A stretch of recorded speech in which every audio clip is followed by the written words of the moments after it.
तरीके से पहले लुमिस को अप्लाई करने के बाद हमें कंपैरेटिव मेजरमेंट्स लगानी है कि इसका फेस का एंगल है। क्यों? क्योंकि ये दिख रहा है सामने एक लाइन बन रही है जिसमें हमें लाइट और डार्क के बीच में डिफरेंस क्रिएट विजुअलाइज करना है अपने फीचर्स को एज अ शेप। डिफरेंस देखने के लिए हमें अपनी आई को ट्रेन करना बहुत ज़्यादा इम्पॉर्टेंट है।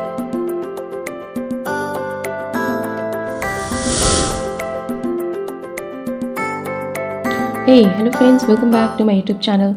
So how are you all? I hope you all are doing good.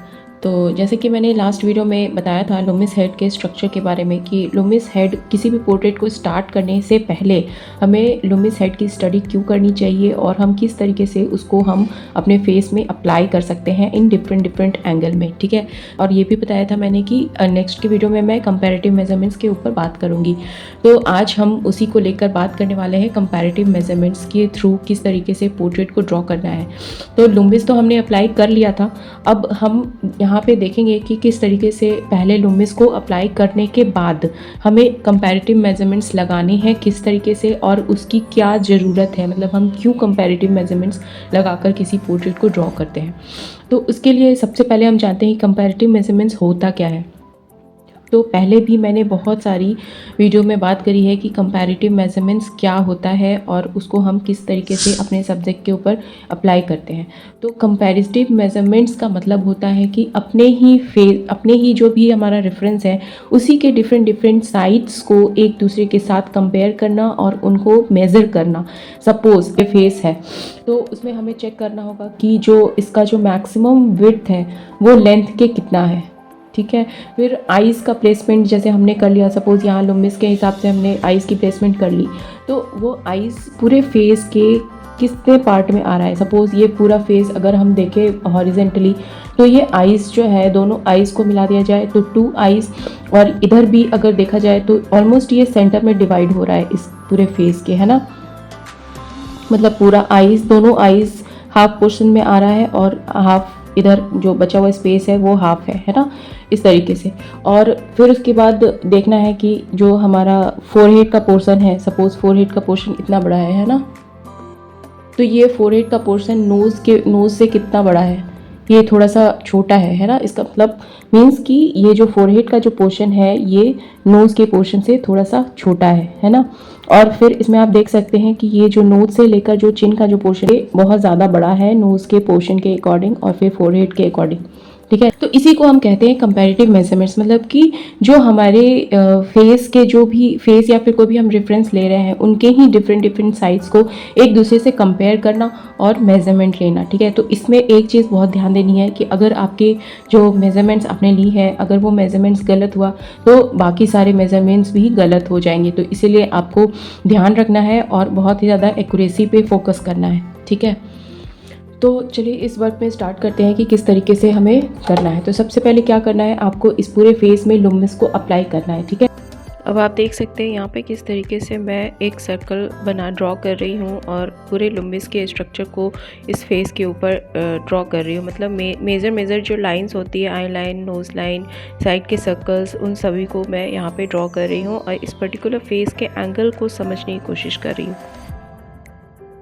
तो लुमिस हेड तो अप्लाई कर लिया मैंने यहाँ पे। अब देखते हैं कि लुमिस हेड को जब हम अप्लाई करने के बाद हमें वही सेम चेक करना है कि जो ये फेस है, ये फेस हमारा क्या है 3/4 में है। जैसे कि अभी आपने देखा मैंने लुमिस अप्लाई किया, ये फेस जो है हमारा 3/4 में है और ये थोड़ा सा ऊपर की तरफ इसका फेस का एंगल है। क्यों? क्योंकि ये दिख रहा है सामने की तरफ, लेकिन आप देखो यहाँ पे जो आई लाइन है हमारी ईयर लाइन से थोड़ी सी ऊपर की तरफ, मतलब हल्का सा ये ऐसे नीचे चला गया है ईयर लाइन, है ना। ईयर को अगर देखा जाए तो ये यहाँ पे आ रहा है। ऐसे मोस्टली क्या होता है लुमिस हेड के स्ट्रक्चर में जो हमारी ईयर लाइन होती है वही आई लाइन भी होती है ना।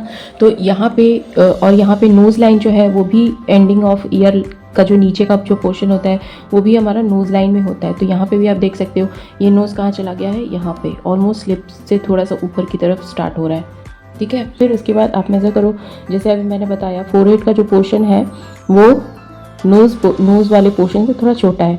तो आप यहाँ पे क्या कर सकते हो कि जैसे सेंटर में तो हमने डिवाइड कर दिया था अभी, तो ऊपर वाले पोर्शन को थोड़ा सा छोटा कर दो, है ना, और नीचे वाले पोर्शन को थोड़ा सा बड़ा कर दो।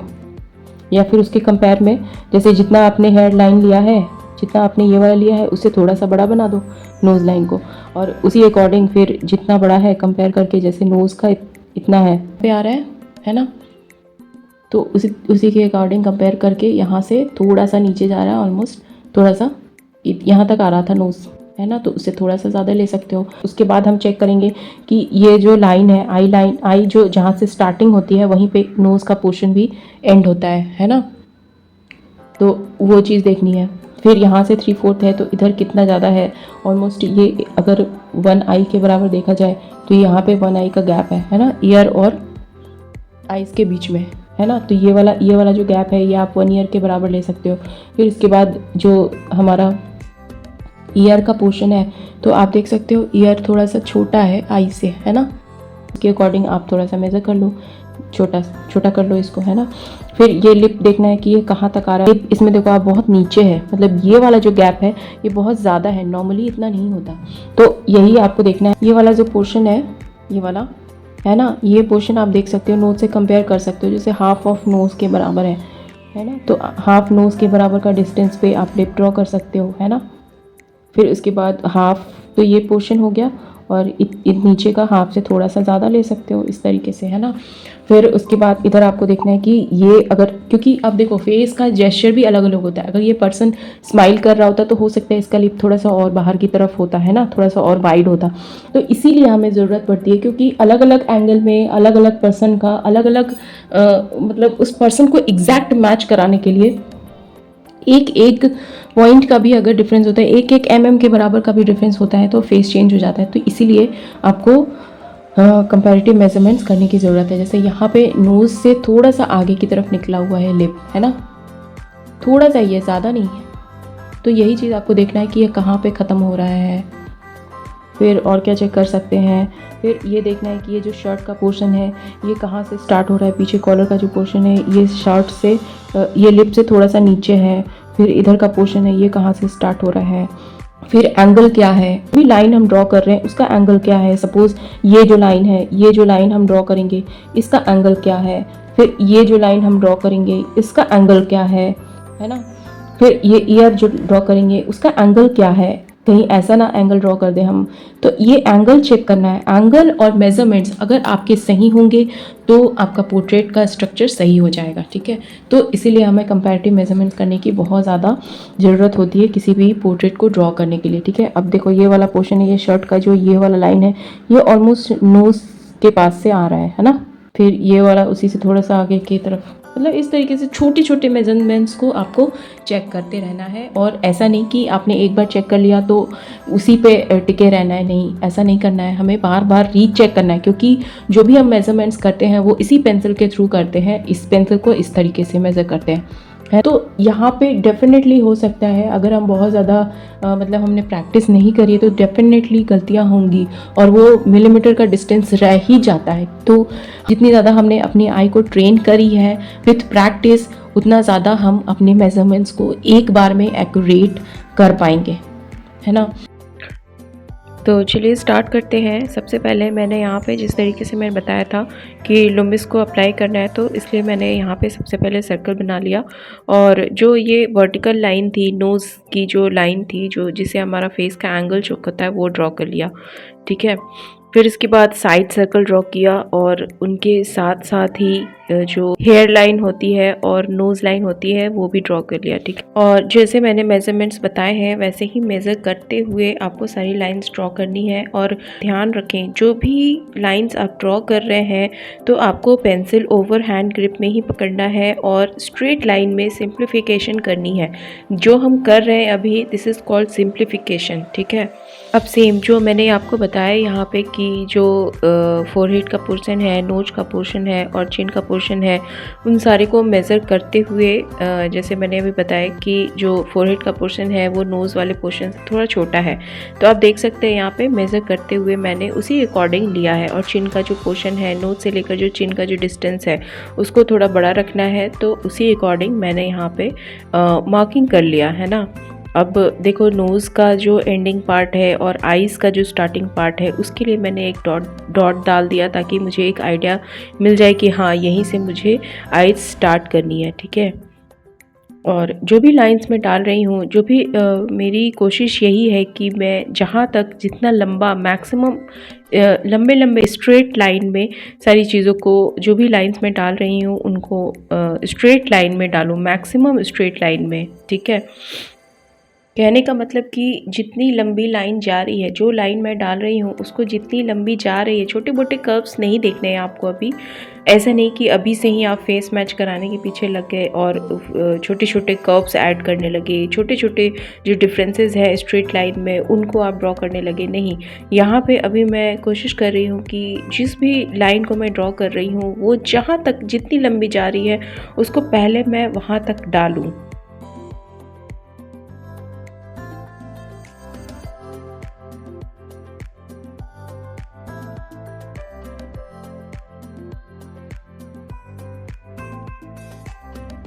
साथ में आपको लाइट के डायरेक्शन को भी देखते रहना है बीच बीच में। जैसे टर्मिनेटर लाइन, जब पूरा आपका स्ट्रक्चर ड्रॉ हो गया तो साथ साथ में टर्मिनेटर लाइन भी आपको ड्रॉ करते रहना है। अब टर्मिनेटर लाइन क्या होता है तो आप यहाँ पे रेफरेंस इमेज में देख सकते हैं, जो हमें लाइट फैमिली और शैडो फैमिली के बीच में जो डिफरेंस क्रिएट करती है जो लाइन, उस लाइन को हम बोलते हैं टर्मिनेटर लाइन। जैसे आप देख सकते हैं यहाँ पे जो सन का लाइट है वो इसके राइट साइड से आ रहा है, तो राइट का साइड का जो पोर्शन है वो पूरा लाइट में है और जो लेफ़्ट साइड का पोर्शन है वो डार्क में है। तो यहाँ पे आपको साफ साफ क्लियर हो रहा है कि बीच में एक लाइन बन रही है जिसमें हमें लाइट और डार्क के बीच में डिफरेंस क्रिएट कर रहा है वो लाइन, तो उसी लाइन को हम बोलते हैं टर्मिनेटर लाइन। तो आपको यहाँ पे देखना होगा कि जो शेप्स बन रहे हैं, जैसे मार्किंग तो हमने कर ली कि आइज़, नोज़, माउथ या फिर जो भी है ईयर है, जो भी मार्किंग हमें करनी है वो मार्किंग तो हमें कर ली। अब हमें विजुलाइज करना है अपने फीचर्स को एज अ शेप, तो उसके लिए हमें लाइट के डायरेक्शन को देखना होगा और जो लाइट शेप है और जो डार्क शेप है उसके अकॉर्डिंग आपको फीचर्स को स्ट्रेट लाइन में सिंप्लीफाई करना है। ऐसा नहीं करना है कि आप यहाँ पे पूरा आईज, नोज, माउथ इन सारी चीज़ों को ड्रॉ करने लग जाए। नहीं, आपको लाइट और डार्क के शेप्स को देखना होगा और उस शेप्स के अकॉर्डिंग आपको मार्किंग करनी होगी और उस शेप्स को समझते हुए, देखते हुए आपको ड्रॉ करना होगा। ठीक है, जिस तरीके से आप देख सकते हैं, जैसे आईज़ को ड्रॉ करने के लिए मैंने लाइट के डायरेक्शन को देखा और वहाँ पे लाइट को ध्यान में रखते हुए, लाइट और डार्क के शेप्स को देखते हुए मैंने वहाँ पे एक बॉक्स जैसा बना दिया कि हाँ, इस बॉक्स के अंदर मेरा आईज़ फिक्स हो जाएगा, है ना। तो उसी के अकॉर्डिंग ऐसे ही ड्रॉ करना है।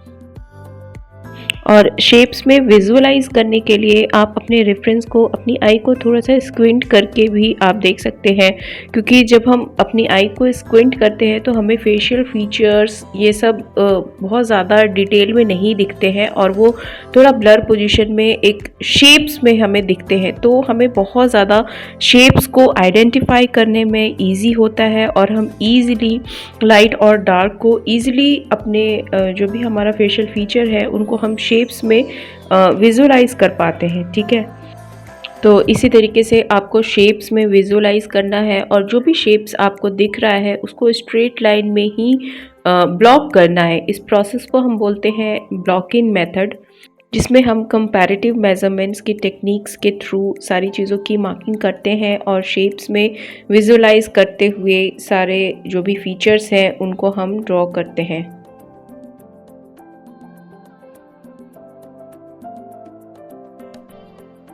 बीच बीच में आपको बिल्कुल जो भी आपने मार्किंग करी है उसको क्रॉस वेरीफाई, क्रॉस चेक करते रहना है। जैसे मुझे यहाँ पे लगा कि लिप थोड़ा सा ऊपर बन गया है तो मैंने लिप को थोड़ा सा नीचे किया, क्योंकि स्टार्टिंग में जब हम मार्किंग करते हैं ना तो वो सिर्फ मार्किंग में एग्जैक्टली समझ में नहीं आता है। फर्स्ट मार्किंग में हो सकता है कि थोड़ा बहुत डिफरेंस रह जाए, जैसे कि मैंने बताया कि फेस जो है वो बहुत छोटे छोटे डिफरेंसेस में भी चेंज हो जाते हैं, तो वो मार्किंग आपको चेक करनी है। और ये डिफरेंस देखने के लिए हमें अपनी आई को ट्रेन करना बहुत ज़्यादा इम्पॉर्टेंट है, तो आई को ट्रेन करने के लिए भी एक बहुत सारी एक्सरसाइजेज होती हैं, तो आप मुझे कमेंट में ज़रूर बताना कि आपको उन एक्सरसाइजेज को करना है, तो मैं उसके लिए अलग से एक वीडियो बनाऊंगी, क्योंकि दोज एक्सरसाइज मतलब अगर आप उसकी इम्पोर्टेंस नहीं समझते हैं तो वो एक्सरसाइज आपको बोरिंग लग सकती है। तो आप मुझे कमेंट में बताना कि आप सीरियसली सीखना चाहते हैं, अपनी गलतियों को खुद ढूंढना चाहते हैं, वर्क के बीच बीच में जब आप कोई लाइन डालें और आपको ये समझ आ जाए कि हाँ जो लाइन मैं डाल रही हूँ वो गलत है और उसको कहाँ पे चेंज करना है, किस तरीके से हम मॉडिफाई करेंगे तो फेस सही बनेगा, उसका स्ट्रक्चर सही होगा। इन सारे चीज़ों को अगर आप खुद से समझना चाहते हैं तो आप मुझे कमेंट में ज़रूर बताना कि आपको वो एक्सरसाइज करनी है, तो मैं उसके लिए अलग से एक वीडियो ज़रूर बनाऊँगी, ठीक है। और एक चीज़ मैं बिल्कुल बोलना चाहूँगी कि इन सारी टेक्निक्स को अगर आपने स्टिल लाइफ में प्रैक्टिस नहीं करी है तो आप प्लीज़ पहले स्टिल लाइफ में इस पूरे प्रोसेस को बहुत ही ज़्यादा अच्छे तरीके से समझ लें, क्योंकि how to draw a portrait जैसी कोई चीज़ नहीं होती, ठीक है। जो भी प्रोसेस हमने सीखा है स्टिल लाइफ में, उन्हीं चीज़ों को, जो भी टेक्निक्स हमने स्टिल लाइफ में सीखी है, उन्हीं चीज़ों को हमें पोर्ट्रेट में अप्लाई करना है। क्योंकि अगर हम डायरेक्टली पोर्ट्रेट में सीखने लगेंगे तो बहुत ज़्यादा कन्फ्यूज़न होगी और कुछ भी समझ नहीं आएगा और हम उसको बीच में ही बिल्कुल डीमोटिवेट होते हुए बीच में ही छोड़ देंगे, ठीक है। तो आप ये सारे प्रोसेस जो भी है उनको आप पहले स्टिल लाइफ में कर लें। अगर आप स्टिल लाइफ में देखना चाहते हैं कि किस तरीके से हम इन सारी चीज़ों को अप्लाई कर सकते हैं और किस तरीके से इन सारी टेक्निक्स को हम सीख सकते हैं, तो आप मेरे प्लेलिस्ट में जाकर बिल्कुल देख सकते हैं। जिस प्रोसेस से, जिस टेक्निक से हम स्टिल लाइफ ड्रॉ करते हैं उसी सेम प्रोसेस से हम पोर्ट्रेट भी ड्रॉ करते हैं, ठीक है। जो प्रोसेस के थ्रू ड्रॉ करना हमने वहाँ पे सीखा है वही सेम प्रोसेस अप्लाई करना है पोर्ट्रेट के ऊपर भी, ठीक है। तो आप ज़रूर से जाकर देख लें अगर आपको इसमें थोड़ी सी भी कन्फ्यूज़न हो रही है तो। और अगर आपको आर्ट के फंडामेंटल के बारे में बहुत ज़्यादा डीपली नॉलेज चाहिए और आप अपने जो फाउंडेशन है, आर्ट के फाउंडेशन है, उसको आप बहुत ज़्यादा स्ट्रॉन्ग बनाना चाहते हैं और जो प्रोफेशनल वे होता है, प्रोफेशनल तरीका होता है किसी भी चीज़ को ड्रॉ करने का, जो एक आइडल टेक्निक होती है जो हर सब्जेक्ट के ऊपर अप्लाई होती है, अगर इन सारी चीज़ों को आप अगर डीपली सीखना चाहते हैं तो आप इस ट्रेनिंग को बिल्कुल ज्वाइन कर सकते हैं। और जो भी लर्निंग है उन सारी चीज़ों को स्टेप बाय स्टेप अच्छे से डीपली सीखना चाहते हैं, because that training totally changed my perspective towards art. Because अपने सराउंडिंग को एज एन आर्टिस्ट किस तरीके से देखना है वो बहुत ज़्यादा मैटर करता है। तो फ्रेंड्स, आई होप कि आपको आज का लेसन अच्छा लगा हो। तो अगर अच्छा लगा है तो please like this video and please like, share and subscribe my channel. तो चलो मिलते हैं नेक्स्ट वीडियो में। Thanks for watching.